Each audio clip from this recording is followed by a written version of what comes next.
Hello and welcome, I'm Dante from Low Manor and welcome to our first impressions of the Destiny 2 beta. What we liked, what we think needs some work, and our ideas on how to improve the game. Alongside a roundup of this week's news with links to all the sources in the description below. Beta has been and gone for the PC, with the reception being almost entirely positive from both our experience and the community as a whole. The game looks great, runs smoothly, keeps a stable frame rate, and hasn't crashed on us a single time. Pretty impressive for their return to the realm of PC gaming. The settings available are also in depth and provide a great deal of customization to make it fit your preferences. Crosshair placing, colours, FOV sliders, etc. All things we would expect to see in a modern FPS, so thumbs up from a technical standpoint. The game itself flows nicely and works really well with the keyboard and mouse, shedding the sluggish feeling you may have had when playing the console version. Which just goes to complement the gunplay. Weapons feel unique and impactful, with weak points for enemies being clear to understand.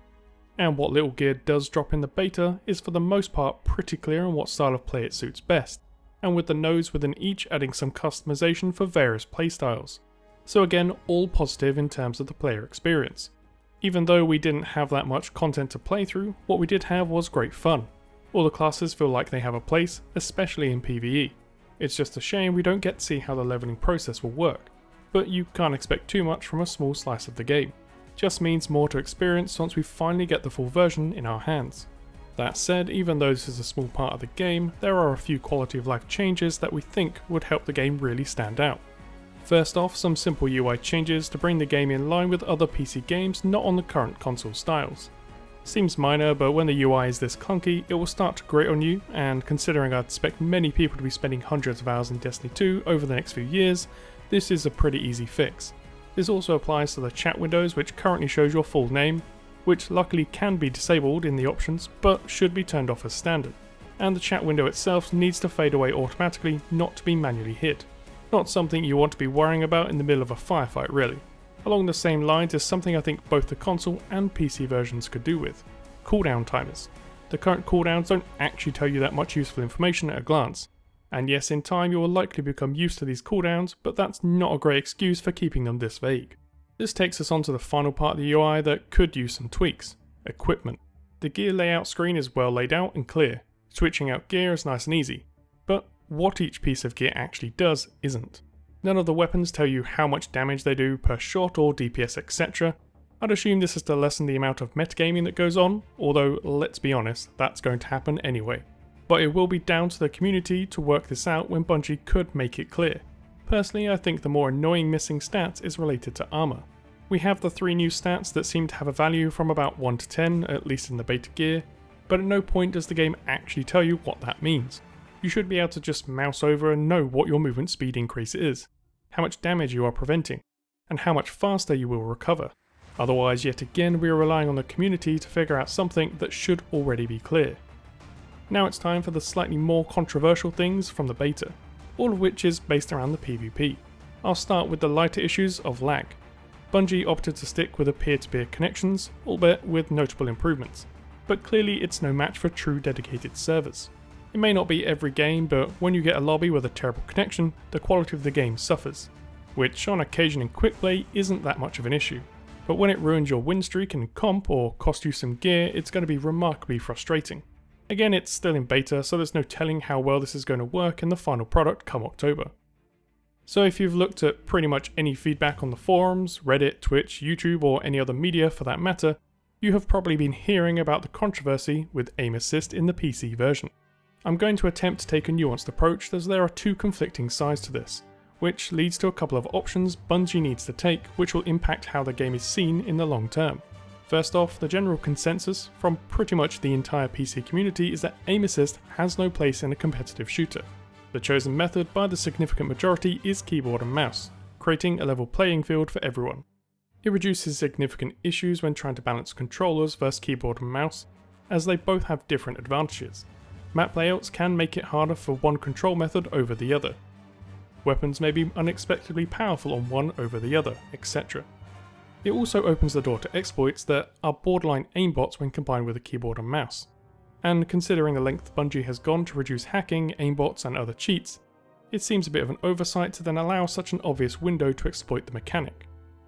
However, the other side of the argument is that Destiny is not a competitive shooter, hence why there are no dedicated servers to begin with. Bungie want to make the experience the same across both console and PC platforms, and making controllers viable and consistent is important to this methodology, which is a valid point for users coming to the PC for the first time or those unable to use a keyboard and mouse for other reasons such as disabilities. So it seems that Bungie has to make a choice. Is Destiny purely casual, or is it supposed to have a competitive experience? If it's not supposed to be taken that seriously, then aim assist can stay, and Bungie will have to take on additional balancing work. It will lose a lot of credibility as a serious PvP shooter on the PC, and personally I think the competitive mode should be removed, or at least not be a requirement to gain high level gear that can't be gained at the same rate elsewhere. The benefit of aim assist and potential for exploits is just too high, as seen by Overwatch, which removed aim assist entirely from the PC version, and even balances the versions of its games differently to try and keep it balanced, and even then it's pretty difficult. And yes, this doesn't affect the top % of players, but it's the majority that will have to deal with it, as aim assist artificially boosts the skill of a player, and can lead to toxic environments in the community. Alternatively, aim assist can be removed or perhaps reduced to the point at which it becomes negligible. This takes away the potential advantages, shuts the door on obvious exploits, and allows for a more competitive game experience, especially in the competitive game modes. Players can then be rewarded for their skills. Maps only have to worry about one input device for balancing, and the same applies to weapons and gear. Ideally, if they want to make the competitive mode balanced, the gear should be predefined, with specific loadouts available. You can still customize this gear, but you won't be gaining a potential great advantage just because a better gun is dropped for you and not others, reducing the RNG across the board. This I know is possibly a pipe dream, but I think it's important to consider. Finally, there is one more option, to split up the PvP queues. Controller users can play in one pot and keyboard and mouse users in the other, essentially giving the best of both worlds. Unfortunately splitting the community, but this prevents the inevitable excuse of blaming aim assist for your losses. I know this is a bit of a controversial topic for many, but we would really love to hear your opinions on this, and what solutions you think could be implemented. If you think any are required at all, let us know in the comment section below. So that about covers our opinions on the beta. All in all, a great success and leaves us wanting more. Exactly what Bungie wanted. Regardless of what decisions they make, we'll still be playing this from launch. The PC beta, however, isn't the only Destiny related news of the week, so we're going to cover off some of the bigger pieces with links to more details below, for those that want to take a closer look themselves. Starting off with the quick stuff, yesterday the live action trailer for Destiny 2 dropped. The costumes are outstanding and the effects really bring the world of Destiny to life. Definitely worth checking out. Alongside this, Luke Smith appeared on Wired answering Twitter questions. A lot of these are fun questions, but there are a few tidbits of useful information into the lore and mechanics of the game. In This Week at Bungie, along with some of the usual stuff, was the confirmation of when the raid and trials go live for the first time in Destiny 2, those being September 13th for the raid and September 15th for trials. That's only a week, so you best get grinding if you want to be one of the first to down the raid. The rest are all leaks, which isn't so surprising considering the console launch is just about to hit. To prevent a massive amount of spoilers, I'm not going to go into all the details of each, just give you the high level information, and if you want to check them out yourself, I'll link all the sources in the description below. So the first leak we'll be looking at is actually a physical one, in the form of the player's guide releasing alongside the game. Not too unusual, as someone in a store always takes a sneaky look.